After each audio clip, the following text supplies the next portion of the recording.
Welcome back to Orange Hat Reviews, everyone. Hope you're all having a wonderful day.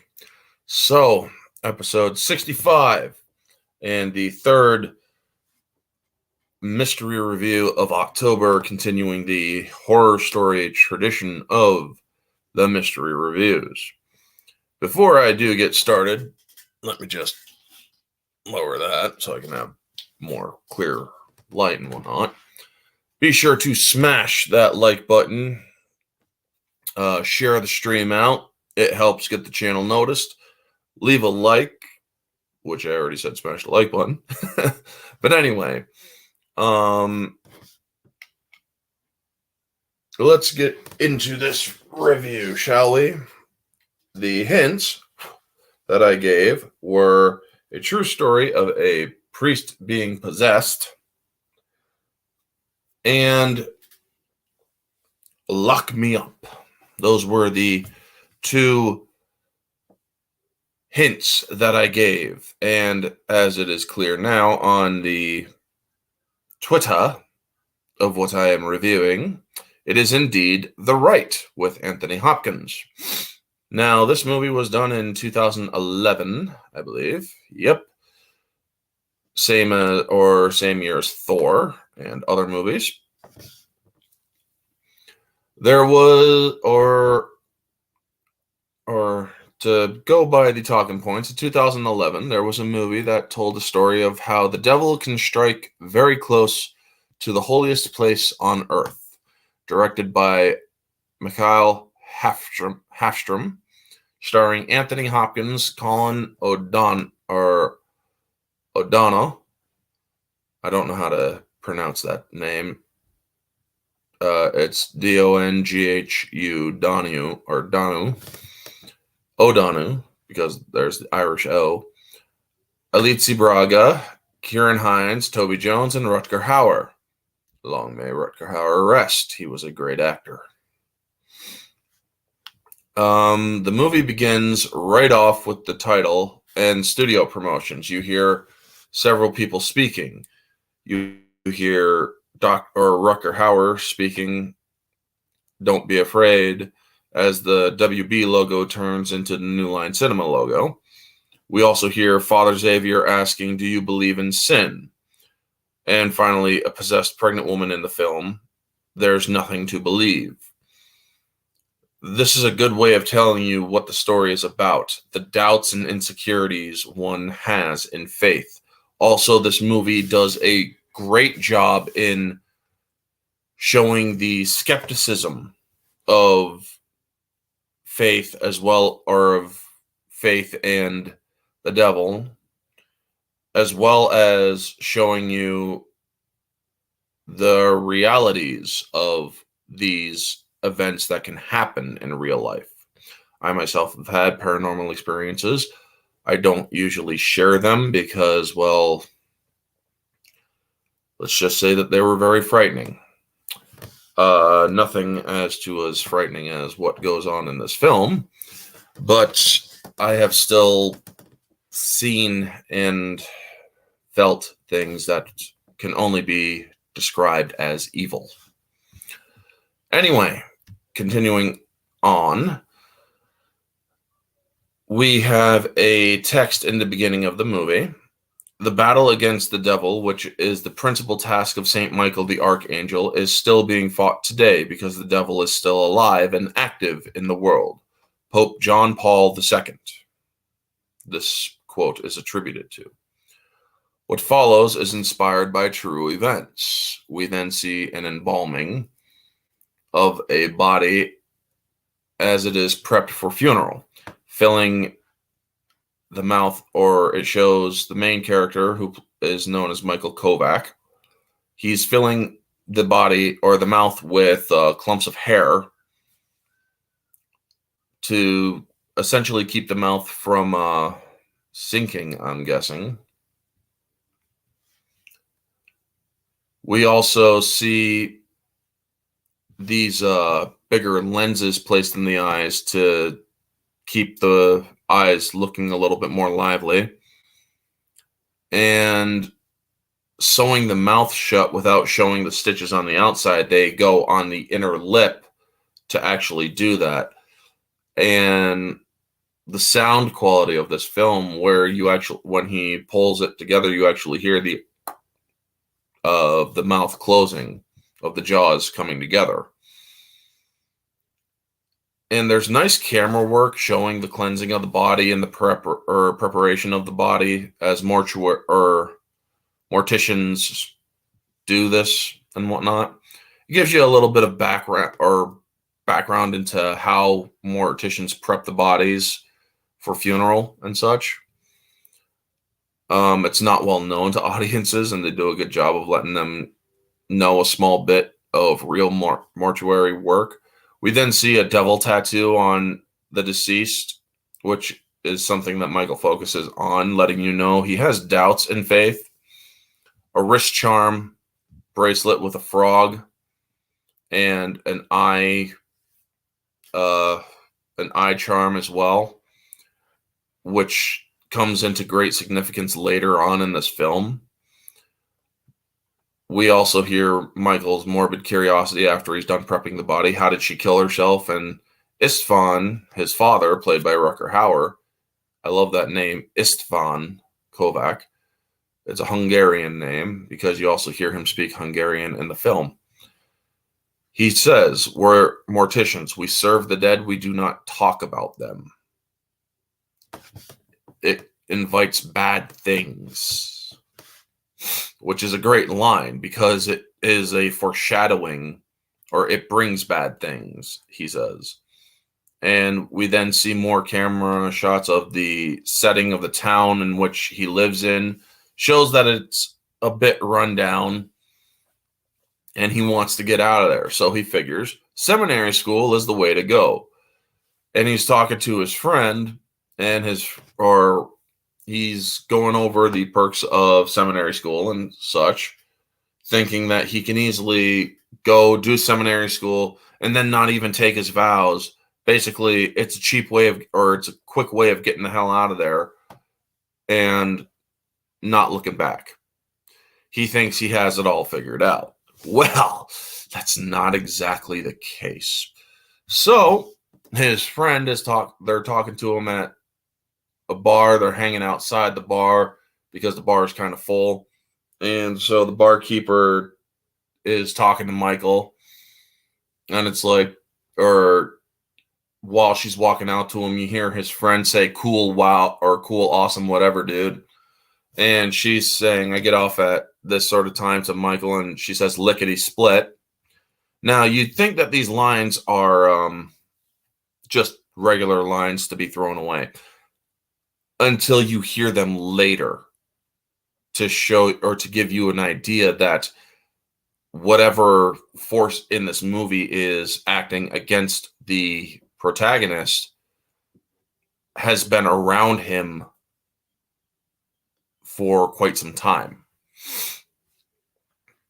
So we then see memories of his father's dedication to his work and showing Michael at a young age of what this work is. We do not learn until later that revisiting that memory, that scene, that memory of him younger, that it is in fact his mother, that his father is prepping.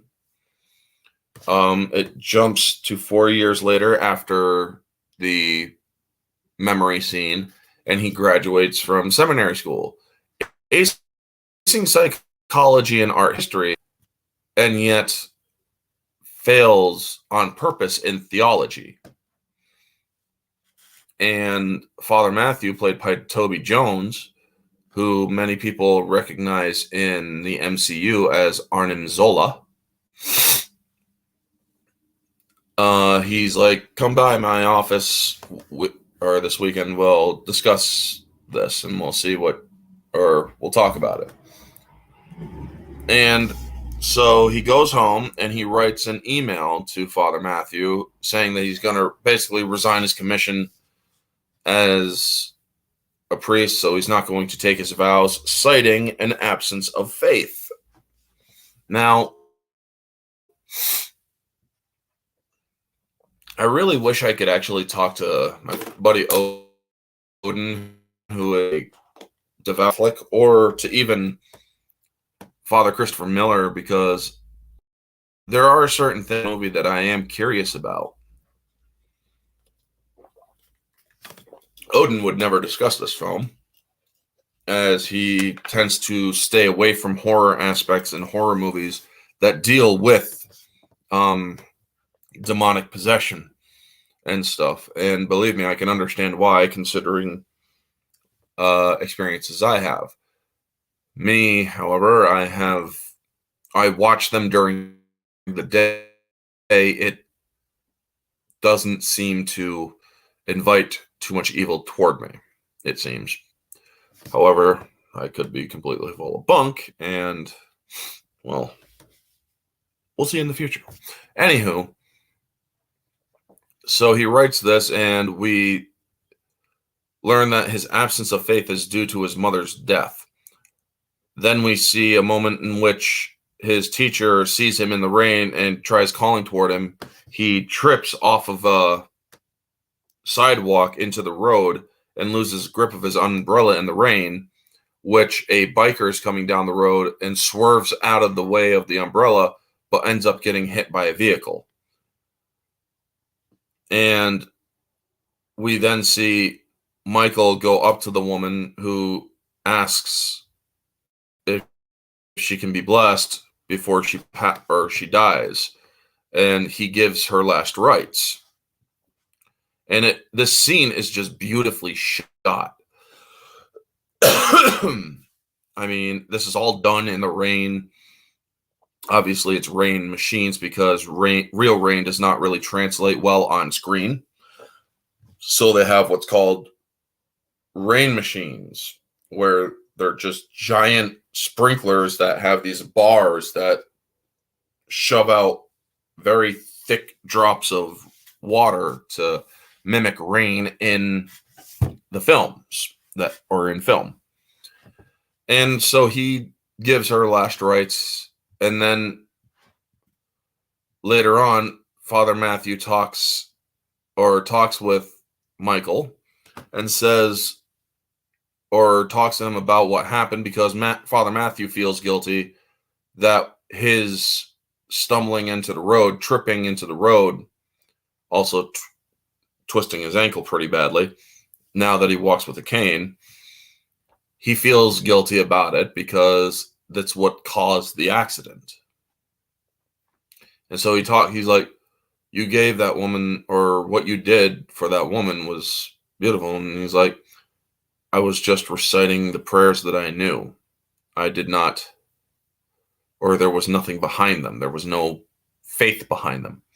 He's like, do you really believe that in the moment that's what she was focused on? She was grateful that you gave her absolution. And then he told him that of course, he's like, before you decide to completely throw away your future in this calling, I haven't submitted the email to my superiors yet. And he's like, well, why not? Well, here's the thing. You took the course and such, but we can also make it so that the courses that you took, which amount up to $100,000, well, we could turn that or convert that into student loan debt. That is the prerogative of the church. And he's essentially threatening Michael Kovac into taking a course at the Vatican on exorcism and demonic possession, because over 500,000 cases of demonic possession had been recorded in the last year, and they're light on exorcists. They decided to revive the teachings and the rite of exorcism, and what goes into determining whether a person is possessed or if they are having a mental breakdown or a psychotic break even. This movie covers so many angles and does so in a way that doesn't convolute the story.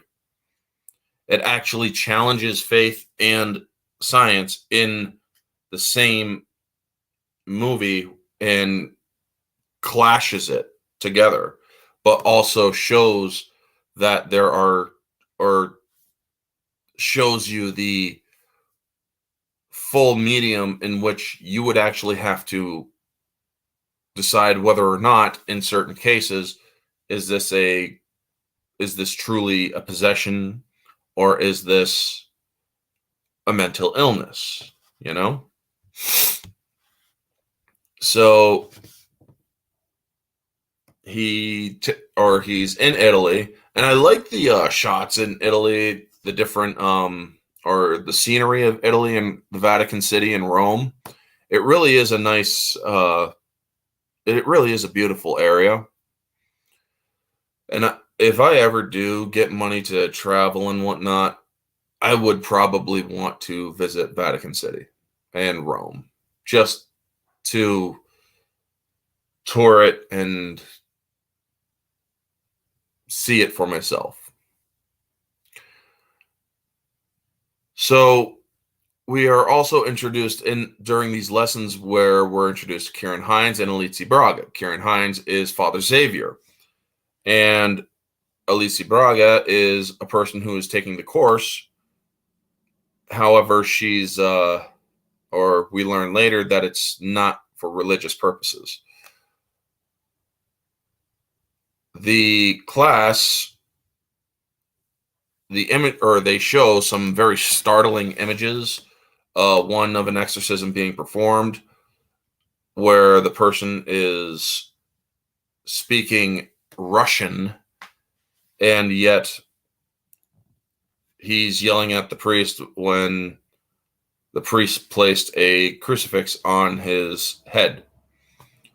And you also hear over the tape that the person is speaking Russian, saying, "Die, priest, die, don't touch me," and this and that. And Michael Kovac challenges it. Well, what if, or he's like, how do you know he's possessed? Usually it manifests in things that are not known to the person before. This person is German. How is he spontaneously speaking Russian? And Michael Kovac then challenges that. He's like, how does this paranoid schizophrenic know, or does this paranoid schizophrenic know that he is crazy? Or I can't remember the exact arguments, but it does show that he challenges the teachings, the course. He's going at it from a psychological standpoint. And we then see him, or Alici Braga, smiling and seeing or talking to him outside of the class.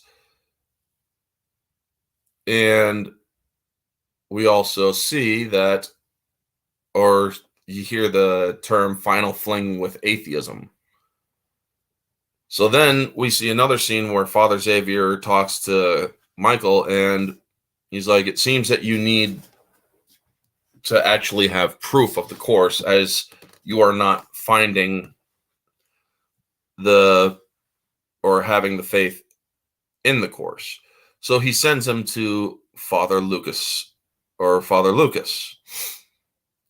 And this scene between Father Xavier and Michael is actually very good, because Kieran Hines just has a great way of acting in any role that he has done. I have seen him play the devil.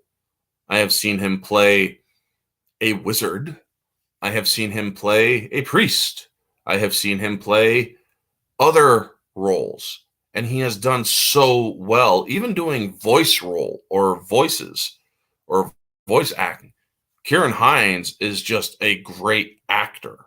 He has so much range. And where he is playing a priest in this one, you really do feel that he actually is a priest. He gives off that air about him. So then we are introduced to Father Lucas, where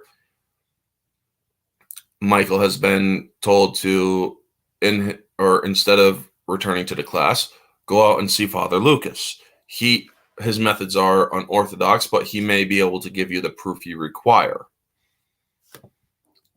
And he also tells him who Father Lucas studied under, and he's like, I don't know what that means. It means he knows his stuff. And I gotta say, when we get introduced to Father Lucas, to Anthony Hopkins, we get the crash course, or it literally is a crash course of possession. And the darker aspects of this.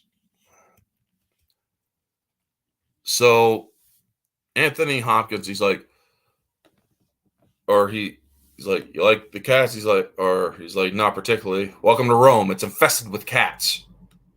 It's like, just, so you're the American that Father Xavier sent, huh? And he's like, I've arranged for you to meet with somebody. And we meet with this young pregnant teenager who's 16. Her name is Rosaria. And she's talking to the cats. She's asking where a cat named Hermione is. She purely speaks Italian. She doesn't know English. And she is, or you see that there's a bald spot right back here on her head where she scratches a lot. And when she starts scratching, she stops and looks back at Michael, who is looking at her, and then looks away. Her aunt, or it's either her mother or her aunt, is staying downstairs while Anthony Hopkins tells or preps Michael for the exorcism. He's like, first, I need to absolve you of all your sins. Also, do not speak to it directly. The spirit is devious. It hasn't revealed itself yet. And he gives the nickel and dime quick and ugly version. He's like, well, how do you know she's possessed if it hasn't shown himself? All right, well, give me something of yours, something personal. What do you got? Okay, what is that? A dollar bill? Put it in this bag. And it's a blue bag that you can't see into. It's a blue plastic bag. And so he absolves him, and then he's like, okay, or one more thing. If it does manifest itself, do not address it. Do not even look her in the eyes. It is the devil. Do you understand? And he's like, yeah, cool. Do you understand? Yeah. I mean, well, just say so. The way that the scene is acted, we then get into the room with Rosaria, and he's like, how are you feeling? She's like, pretty much the same. Are you eating? No. What about your baby? You need to eat. And he then says, now she's going to guess what's in the bag. And he draws her attention to the bag, and he's like, take a guess what's in it. And she's like, how could I know that? This scene is very uncomfortable for a reason. It's to basically give you the crash course that there is something inside this girl. And he has to yell at her, essentially, to get her to do this because she doesn't want to. She doesn't like what she is experiencing. And so she is placed purposefully in an uncomfortable position in order for the entity to manifest. And she looks at the bag and she says in Italian, an American dollar. Now, it is quite clearly shown in this film, she does not see the dollar be placed in the bag. She is upstairs while he is downstairs. So he then says, show her. Shows a dollar. And as he's turning away, he says, there you are. The quickest and easy knowledge of the unknowable. The quickest and easiest test for possession. The devil is in her and working through her right now. And then he goes on asking her and questioning her. Did it tell you what was in the bag? Yes. Is it talking now? Yes. What is it saying? Disgusting things. Tell me what it is saying. And she doesn't want to because of the nature of what it is saying.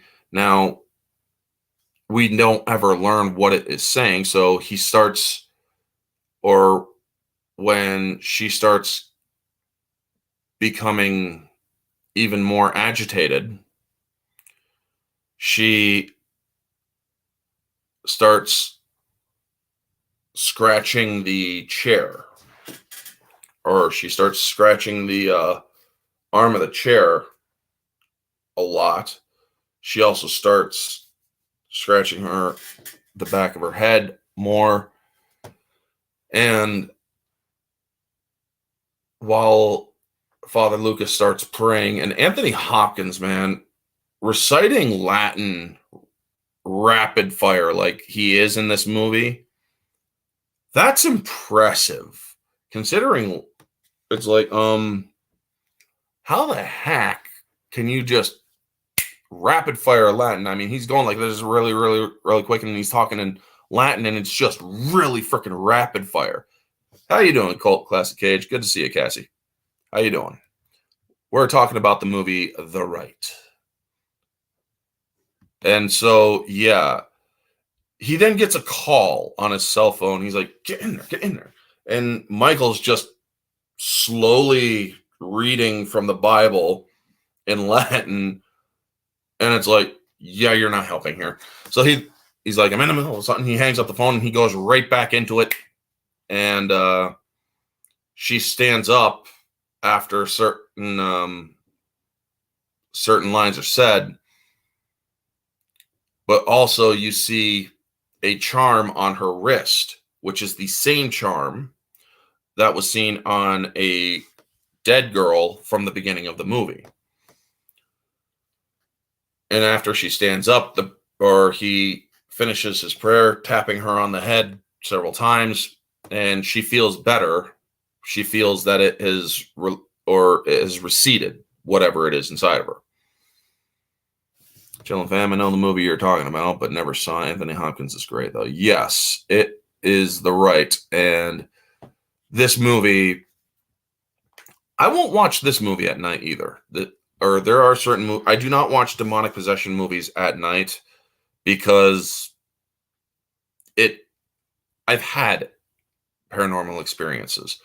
They're not of the friendly kind. So, like I said, I won't. There are certain movies I don't watch at night.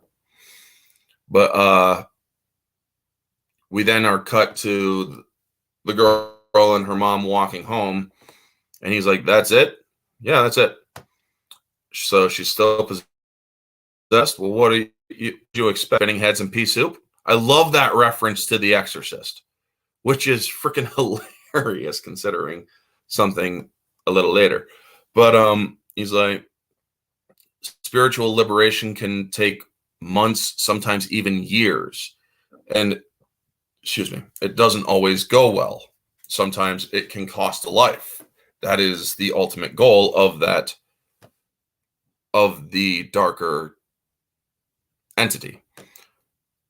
While I'm no longer religious, I still get creeped out watching these types of movies at night. Yeah, exactly, Cassie. It's this stuff.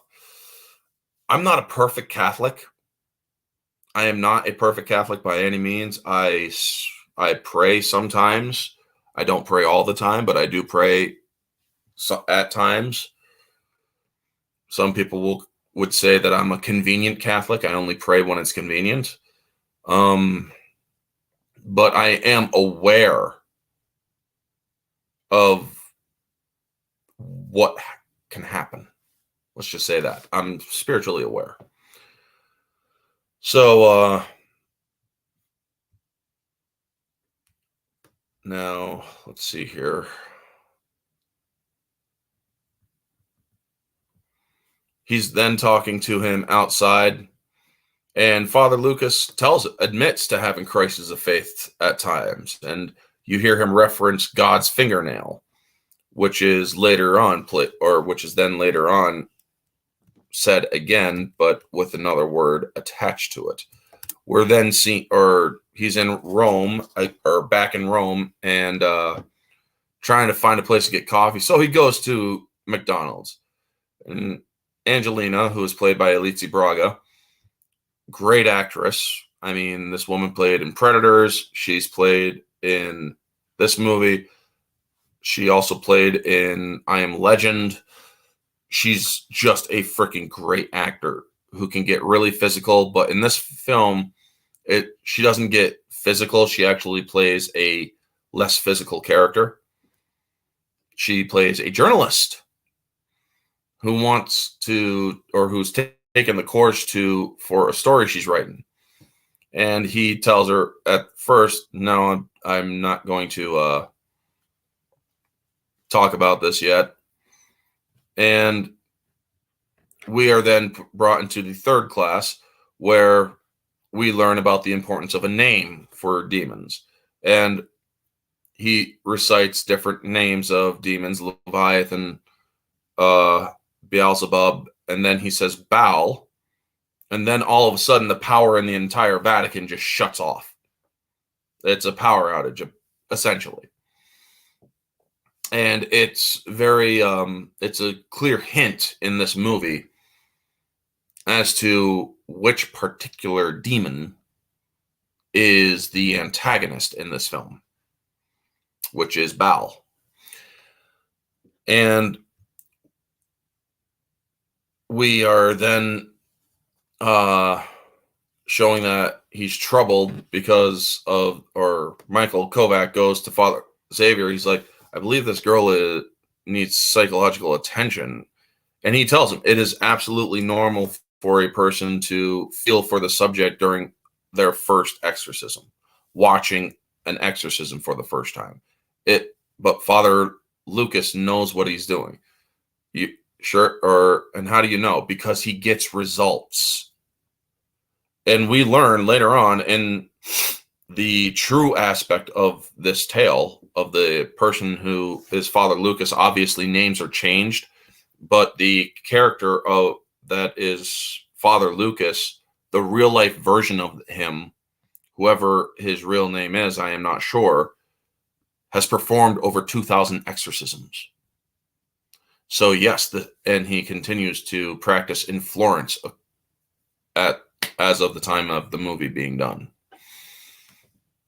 So yes, he gets results. Now, one of the things I do like about it is he's not a perfect person. Anthony Hopkins plays this character and admits he is a flawed man. He is an imperfect man. He is a weak man. So then there's a scene in Michael's domicile at the Vatican where he's reaching in his pocket and he pulls out that charm bracelet from Rosaria, as well as from the dead girl back in America at the beginning of the film.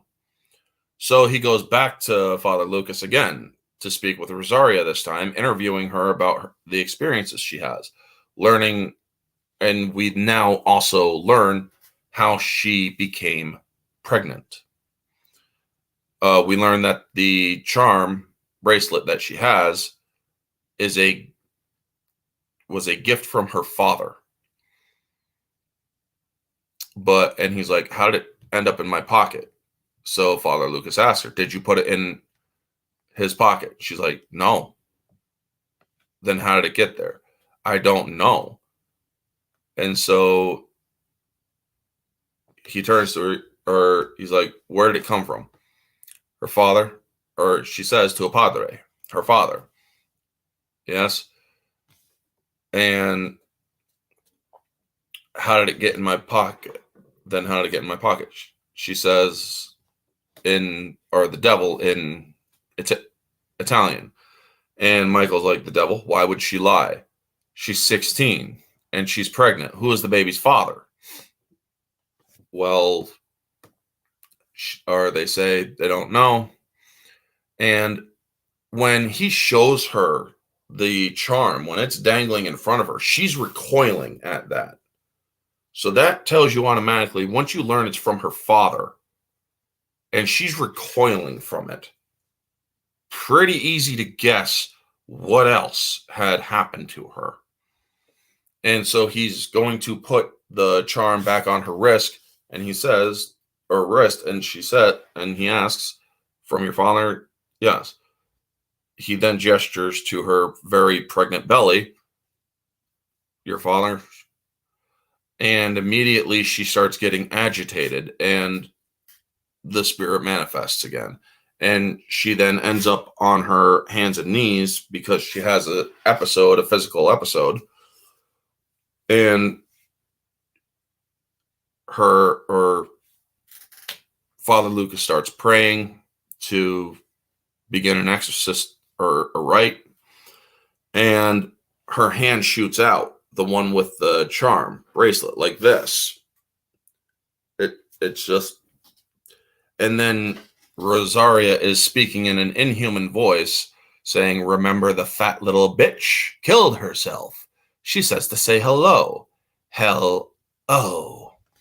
And she then starts reacting to holy water that was splashed on her. And this scene gets very uncomfortable, where she starts hitting the pregnant belly, saying, or get it out, shit it out, and eat it, and very disgusting things. And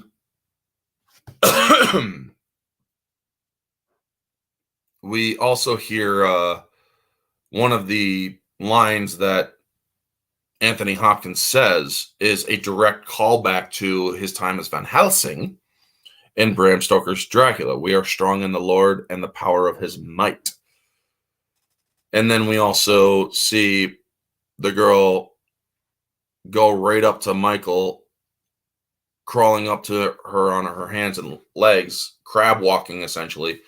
She says, "Rape me," and then she says, "Lickety split," which really gets Michael unnerved. And then we see her turn over onto her hands and knees, and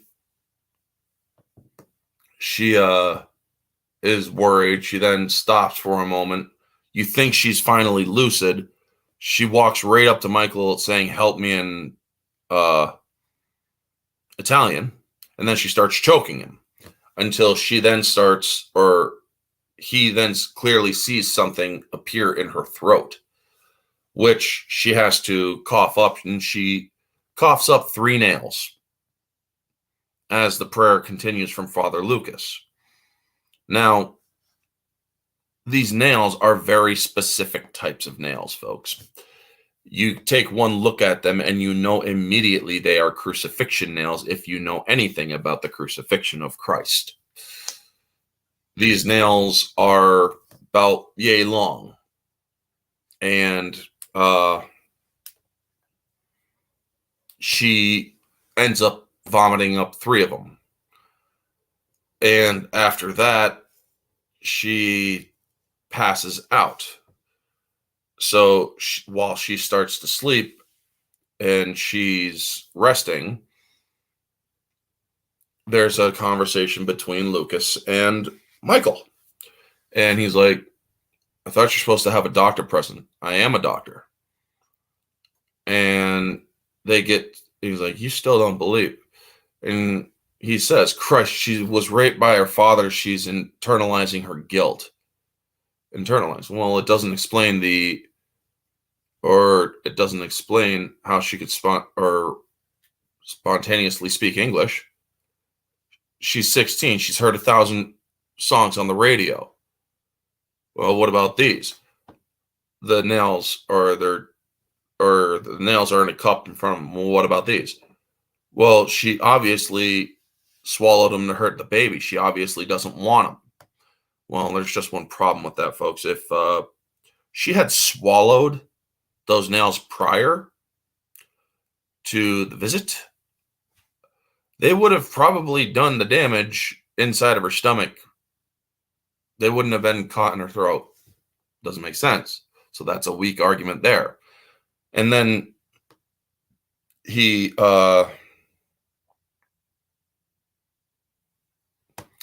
he tells, or the, hold on one moment.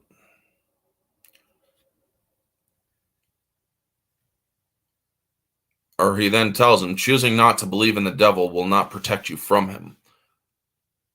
And then we see later, or in another scene, the young woman, or the woman that young Michael saw his father prepping, was actually his mother. And he starts to, or his father tells him to start praying, and he does his Hail Mary. However, he hesitates at the word God.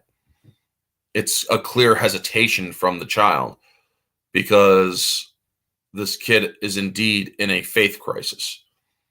We also hear in Hungarian Rutger Hauer recite three titles: "My Love, My Flower, My Beautiful," which comes to play later on in the movie.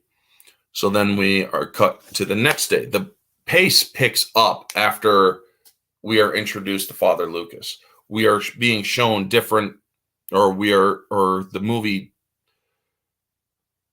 picks up a little bit in pace here.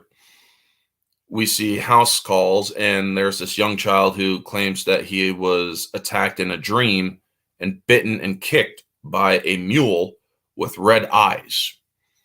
And we see a kick bruise on his back and a bite mark on the child's just above the abdomen to the left or right of his body. And so Father Lucas, doing his due diligence, asks, "Not, or Mama?" And the kid shakes his head, "Not Mama. Are you hitting this child?" And he gets rather vehement in order to ensure that they are speaking the truth, and they're shaking their head and whatnot. And they're like, okay. So he gives a blessing to the boy's pillow. Now, in this particular scene, you do not see Anthony Hopkins, or you see Anthony Hopkins constantly like this with his hand. These three fingers here are closed at all times, loosely closed, mind you. So when they bring in the pillow, he reaches with just the two hands plus this hand, rips open the pillow, does a prayer saying, "I command the forces of Satan to get out of this pillow," and whatnot. He reaches in with the hand that's only had the two fingers, and he reacts, and then he shows the mother and child a frog, Diavolo, the devil, and then he shows Michael the frog, and he then tosses the frog into a furnace in that house, or more like a wood stove, and does a final prayer. But as this is happening, you see Michael looking at the boy, and the boy's looking at Michael, and he talks, and the boy says something to the mother, and she's like, "Nobody is going to die. Stop talking like that. It's a good day tonight, or it's a good night tonight." Well, we then are left with that hanging.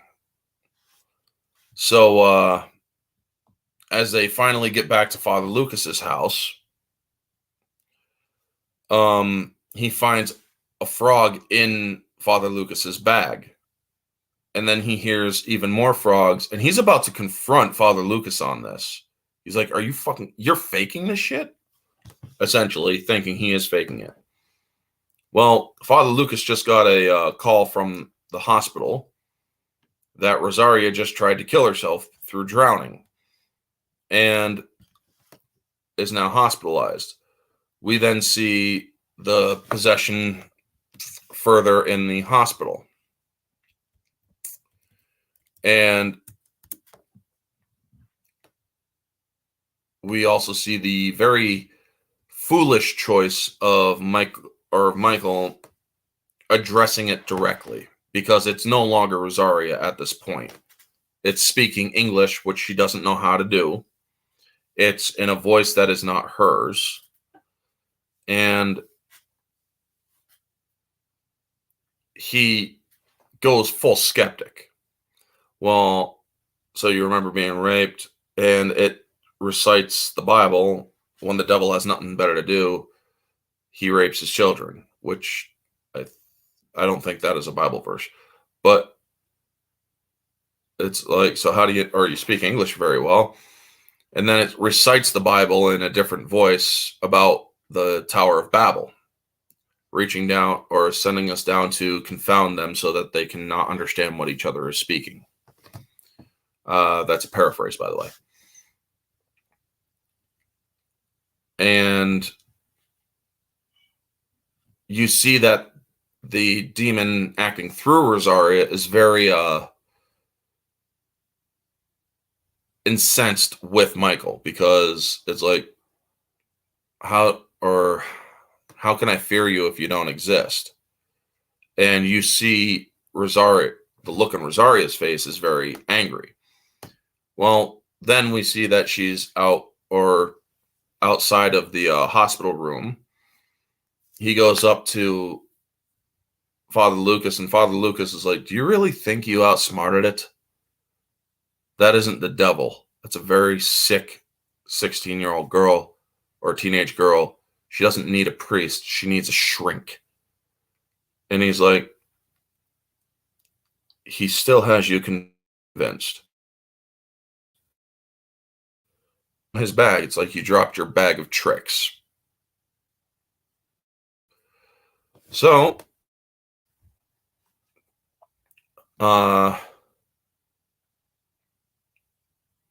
we then are cut to the demon, or to Rosaria, who you could see the distortions on her face and whatnot, and the demon is growling, and then the veins just kind of go away to let you know that the demon has receded, and she sleeps until you also see a zoom in on the sonograph that's monitoring the baby, and you see all sorts of movement in there. This baby, they don't show you the baby after it is born because of what goes on. She wakes up clearly in distress, not possessed at this point, but a lot of blood from giving birth, and she gives birth to the child. And Father Lucas, Anthony Hopkins, plays this so well. He goes in as the doctors are in there, and he sees what happens, and he turns away because of just how disturbing it is. They're carrying out a bloody mass that was the baby. It's essentially suggested that this baby was eviscerated from the birth and inside the womb. And she also died. So now that there's an investigation, and Father Lucas is now in crisis again. Anthony Hopkins in this scene where he is deadened a little bit, and then he finally lets the dam break when Michael walks away. Suddenly he's now more sympathetic. It's like, you have a good soul, Michael. Cherish it, protect it, guard it. And then he just starts crying, and Anthony Hopkins' acting is just, you really feel it. I mean, I get tears when I saw him start to break down. It's like, you can really feel for this man. And so then Michael decides to give the interview to Angelina, but on the account, there's no names attached to it. And so upon having a conversation with her after the interview, we learn that her motivations are because her brother was committed, saying that the devil was telling him to do things, and that he would say things and they would come to pass. Horrible things that would come to pass. And so you do see that there is a little bit of a regret there as well, which is just goes to the testament of great acting by Alicia Braga. we're then given a dream of Michael doing another preparation for the body at a mortuary, except as an adult, this unseen demon or demonic figure comes up, holds up a human hand with long nails, and he just starts blowing on them because that's how he blew on his mother's fingernails to dry the makeup on the fingernails, the fingernail polish and whatnot, as a child. So then it shows this thing start to choke him, and then he wakes up. Well, the bracelet is again present at his door. He's starting to hear different things. And he opens his door as somebody knocks on it, and it's Father Xavier. And we learn that his father has had a massive stroke. Well, we then are cut to the conversation with the doctor. It was a massive stroke. It's probably best that you fly home as soon as possible. And Father Xavier offers some comfort to him. We then are cut to Father Lucas, who is shaving, and he sees a cat beneath him. He also hears whispers and such, but then he reaches up with the razor and just taps it gently or firmly against his cheek to where he starts bleeding. And this is essentially letting you know there's something wrong with Father Lucas. Michael is going back to his domicile to get ready to leave, and his domicile is full of frogs, and it's like, you got to be fucking kidding me. So he goes to an inn and gets a room there and learns that he can't fly home because a volcanic eruption in Iceland has caused airspace to be too dangerous to travel. So he calls in to check on his father, and his father picks up the phone after the doctors put it on hold, telling him that his father is saying, "Where are you? What happened to me?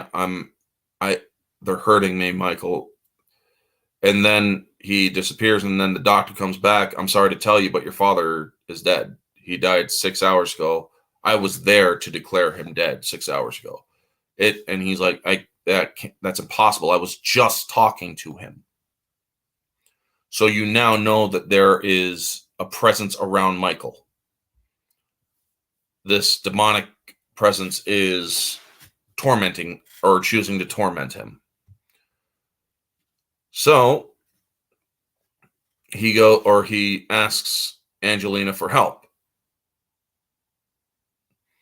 After he starts hearing voices like his father's voice, Rosaria's voice, and he goes outside, and it's all snowy outside, and you see hoof prints outside, and then you see the mule with red eyes.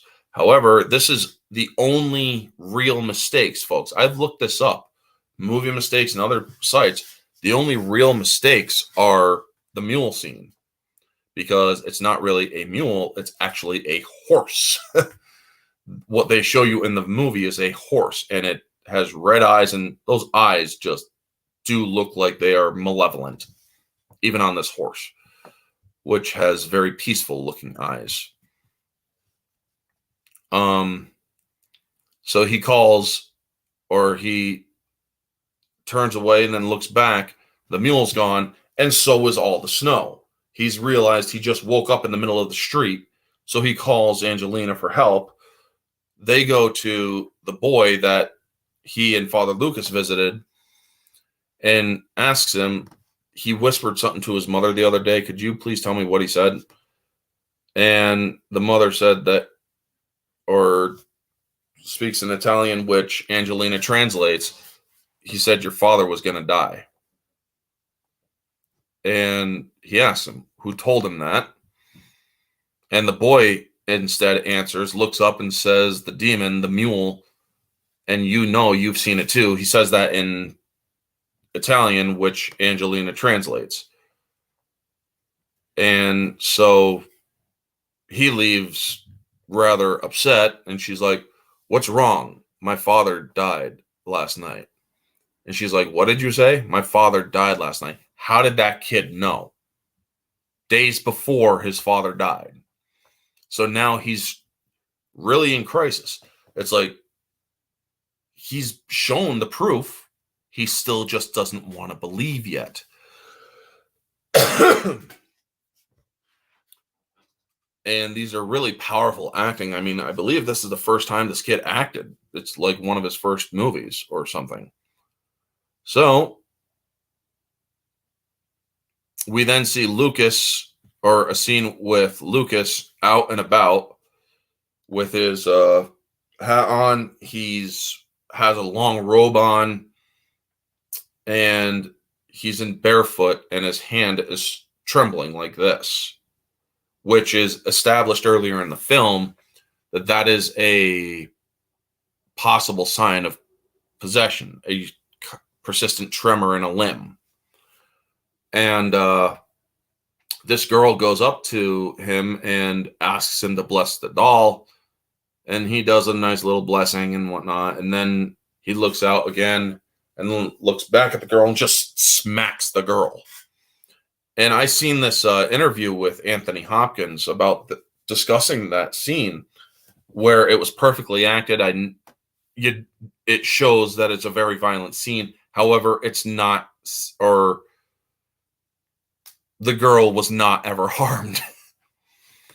He pointed that out, and it's like, well, thank God, because the way that it is cut is done in such a way where you hear a very loud audio of a smack, and the way that he does it is just like really hard and whatnot. And so she's on the ground while he's walking away. She starts crying, and he's going mocking, crossing, and whatnot as he's walking away. Well, Michael and Angelina find him at his home, sitting in the rain, and he is talking with Michael about how something is wrong, how he's fallen out of God's grace, and how his prayers are no longer heard. And it shows him earlier, or in the dark outside, trying to pray to one of his more a religious picture outside. Well, he starts coughing against the wall, and he ends up pulling a crucifixion nail out of his mouth. Well, he now knows, he's aware that something is wrong and he needs to be locked up. He knows he did something terrible and he needs to be locked up. And so he's like, get Father Xavier, tell him that I need his help. So, well, we also see Katz fleeing from the house as the demon now takes hold. And we then see Michael and Angelina are at the Vatican asking about Father Xavier. Well, he's left and he won't be back until Monday, and it's like Friday. So, or he just left Friday and he won't be back till Monday. So it's like, well, shit. So he calls his Father Xavier, leaving a message, but they end up going back, and you see that Anthony Hopkins has a message on the wall saying, he belongs to me now. And then they get to the house. All the crosses, all the crucifixes are upside down. And they go in looking for Father Xavier. He's nowhere in the downstairs. So they go upstairs. A noise is heard behind Angelina, and she calls Michael to draw his attention. It's clever cutting here. It then shows Father Xavier right there behind them with the brilliant crescendo of music for a second. And then he's gone, and they turn, and he's not there, and he's reciting in a long voice something that he's reading from the Bible up in the attic. Well, Michael gets in there, and he's like, Father, no, I'm afraid he's out. Come in. And he's like, so shall we begin in time, Father? No, I already told you he's not here. Well, then who are you? Well, you know, Michael. And it's back and forth, clever dialogue. This scene, which is the beginning of the exorcism of Father Lucas, is truly a powerful scene because it seems I'm having audio issues. Connection is unstable. There we go. Can everybody hear me? Clearly. Okay, good. Looks like I'm back. So we get the back and forths, and he's like, are you reading my mind? Yes, no, maybe, perhaps. Hello, Vanja. I'm reviewing the Rite with Anthony Hopkins. Good to see you. And this is when he starts going after him, and he's like, oh, you tedious little shit. You could barely even stand up to your father. What makes you think you could stand up to me and such? And we get a very, or he's like, step back. You don't command me. No, God does. Ooh, God does. Wow, gee, cool. Whatever, dude. You and your puking truth. He gets right up into his face. Now that, wow, cool, gee, whatever, dude, is the same line that his friend told him earlier in the film. And he's like, you are nothing. You know nothing. Doubter. As the demon, while it was possessing Rosaria, calls him a doubter. And then he starts taunting him even more. And then he's basically tells him, God is not here, priest. Well, then we get a lucid moment of Father Lucas where he's pulled backward and then his arms are pulled out crosswise like this, but then slowly bent backward to an inhuman angle that even I can't replicate. I mean, basically, his arms are in the back of him, but this close together, folks. So, yeah, you can kind of... It's painful, and you hear or you see Father Lucas screaming out, God help me, God help me, God help me, and then eventually he's released. And he sees Michael, he's like, Michael, what's happening to me? You have to tie me up. And so Angelina, is outside, and before the whole assault, Father or the demon says to Michael, it's like, close the door, would you please? We don't want to be interrupted. And the door just closes, and you hear demonic growling outside that door where she is, and she's looking around, reacting to it. So when she's called in by Michael to help restrain Father Lucas, you see that there's leather straps that are around his hand, his wrists, and his ankles to keep him restrained. So then they're like, so what? Or maybe we should call Father Xavier. Well, or he can't help us. So what do? We can't keep him locked up until Monday. We then see a nice shot or profile side shot of Father Lucas under the thrall, and starts a kind of putrid sounding growling and whatnot. And it's looking at them, and it really is an unsettling shot because it's just so... ugh. But we then see the beginning of an attempt at an exorcism, and how the demon is constantly interrupting the prayers. Essentially, this is showing that Michael has not, he's only reciting the words, he doesn't believe them yet.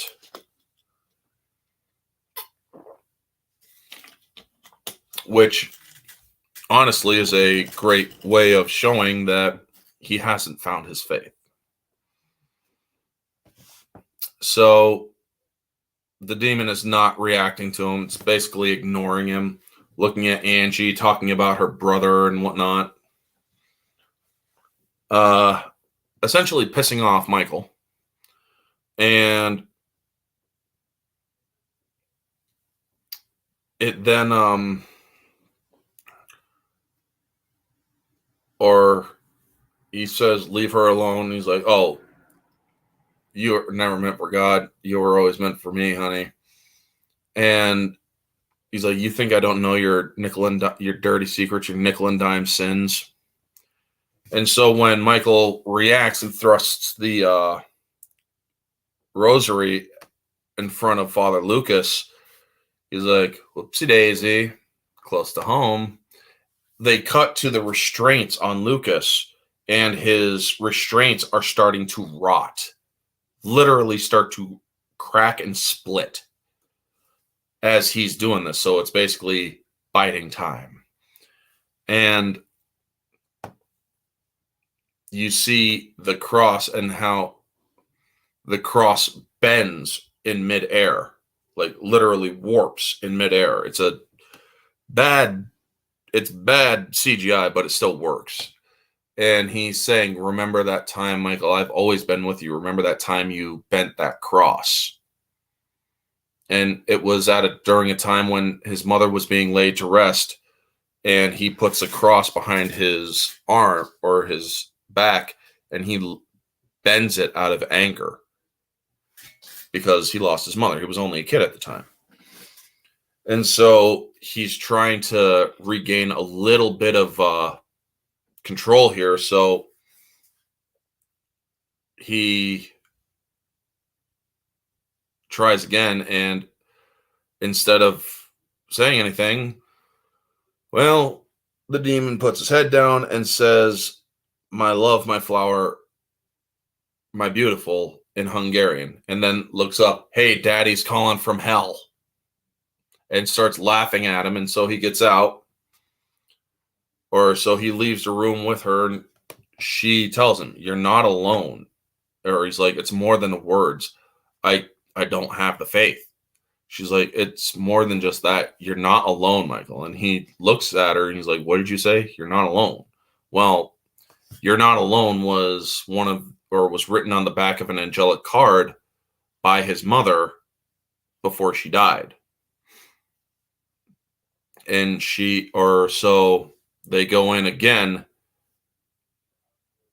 and he kneels down and starts to pray, trying to muster up whatever faith he can. And so the demon starts talking at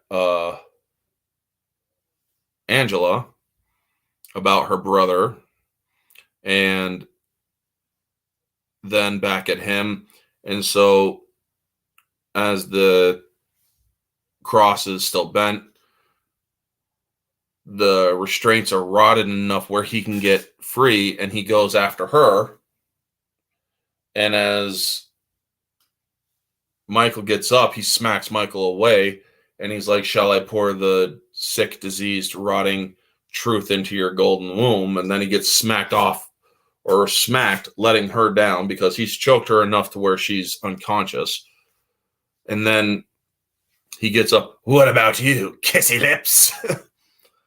He smacks him against the wall, and you see the inhuman going close without moving feet, and pins him against the wall. And he's like, do you feel that scraping in the back of your head, Michael? Like God's dirty fingernail?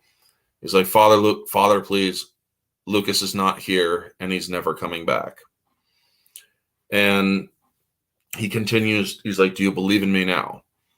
And so you see Michael's eyes go or roll back, and he's like, yes, I do believe in you. I believe in the devil. So too do I believe in God. And it's, you also see him rebent or straightening the cross in his hand, and is reminded of his mother's love, where his mother was always looking at him and caressing the side of his face, and his faith is now renewed. He finds his faith in this scene, and it is very beautifully done. And he's like, I believe in the devil, and so I believe in God. And that's when the demon reacts, and it's like, what? And so he starts reciting the Exorcist Rite, and the demon is backing off.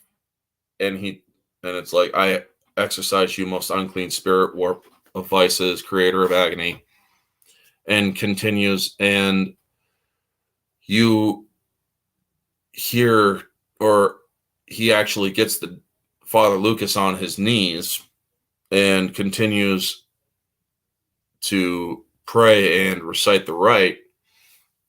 And Father Lucas reaches up and grabs his hand and says, I will never leave you, Michael. I will never leave. Well, that's when we start hearing something at the door, start pounding against the door, trying to get in. And it's a very demonic growling noise as well, shaking the foundation of the whole house and trying to burst through that door. And Angelina starts waking up as Michael starts commanding the demon to identify itself, speak its name. And then his faith becomes so strong that, well, the demon can't resist any further. It's a divine command at this point. And he screams out the name Baal 3 times. And after the 3rd time, you literally see the dark digital demonic makeup on Anthony Hopkins recede, and his face comes through with his blue eyes and whatnot, where his eyes were more of a gray amber, kind of a demonic yellowish before. And it really is a great scene. And the rite is performed, and, well, Baal recedes completely. And so the next day, they're showing Father Lucas resting, and Angela is watching Michael fix up Father Lucas's bike, as well as clean the table from the outside. And Father Lucas comes out, and he's like, how are you feeling? He's like, I'm feeling better and such. Not too bad. I mean, she was a good old bike. She got me here. Now,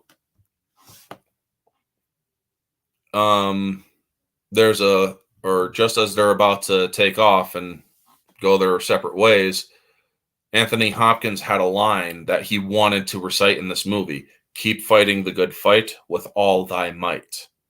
That was actually requested by Anthony Hopkins for this line. And so then we see them leave.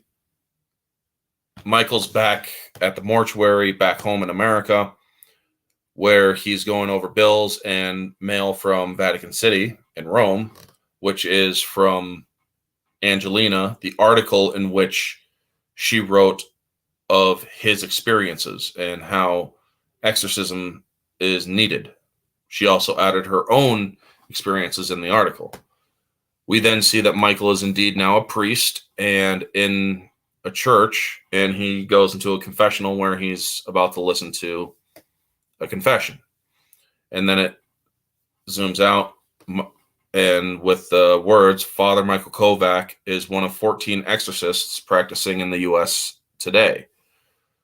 He now works out of his parish near Chicago. Father Lucas Trevant performed over 2,000 exorcisms. He continues to practice in a township outside Florence. And then roll credits. As this movie is indeed a horror movie, it's one of those demonic horrors. It doesn't show you a full-fledged demon like they do in the Conjuring universe, but it does show you enough that you can actually get scared. Objectively, this film is more of a 8 out of 10. They describe a mule, but they use a horse, which is not a mule. A mule is a mule. It's donkey. It would have been a little bit better if they actually had that being used, you know? Other than that, there's a little bit of writing here and there that could be, or could have been better done. Acting is absolutely superb. Yes, this is the movie with Alicia Braga, Vanja. So yes, this movie is indeed a great movie when it comes to paranormal horror. It's one that shows skepticism and faith at the same time. And honestly, it's a story that is based on true events. However, names have been changed in order to protect those involved. Subjectively, this movie is definitely a 9 to a 9.5 out of 10. I really do like the movie. Its pacing is a little uneven. However, when it gets to the climax, you're on the edge of your seat focused. This movie does a very good job with the acting. Anthony Hopkins, my God, that man is a freaking treasure. He does such great acting. And honestly, I believe he's retired from acting now, but every movie that I have seen him in, I have not seen him do a bad role either. I've seen many actors who have not done bad roles. Anthony Hopkins is an actor who doesn't do bad roles. What he brings quality to whatever role he is in. Even when he was Van Helsing in the early 90s in Bram Stoker's Dracula, freaking humping on Billy Connolly's leg, saying and whatnot, is like, oh my God, dude, this is just nuts. But yes, moviegoer, this movie is definitely a 10 out of 10 if you like paranormal horror. The hints, which I will wait for this thing saying I have a low internet signal again. The hints for next week. Let me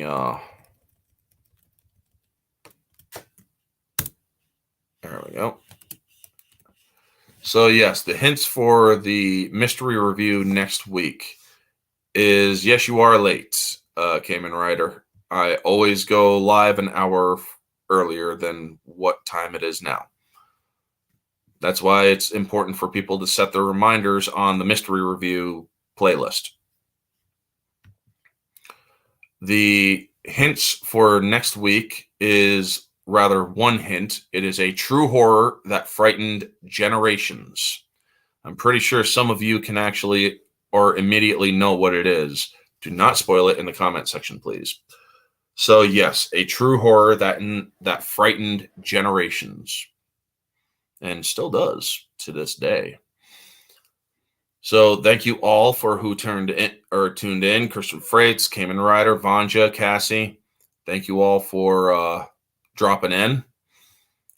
Next week is the only thing I got. I'm going to be doing a video after this and after I get some lunch on Matt Walsh and Candace Owens kind of being stupid right now. And that's okay, Kamen Rider. If you got real life stuff to do, that's fine. You can always catch this on the replay. But yes, I will be doing another video later today. Keep a lookout for that. It's slightly more political, or it's minorly political, rather. But yes, definitely tune in. If you want to do a guest choice review for or during the month of October, let me know. I will, or we can do a video. Make sure it's a movie you like. And in the spirit of October, let's do horror, because that way we can have a nice time discussing a horror movie that's pretty good. Anyway, folks, thank you so much for tuning in. If you like this video, please feel free to smash the like button, share out the stream so people can catch the replay, and make sure that if you're catching it on the replay, let me know what you thought of the movie The Rite with Anthony Hopkins. Anyway, I'm hungry. Going to go get some lunch. Thank you so much for tuning in, folks. Have a wonderful day. And always remember, stay humble.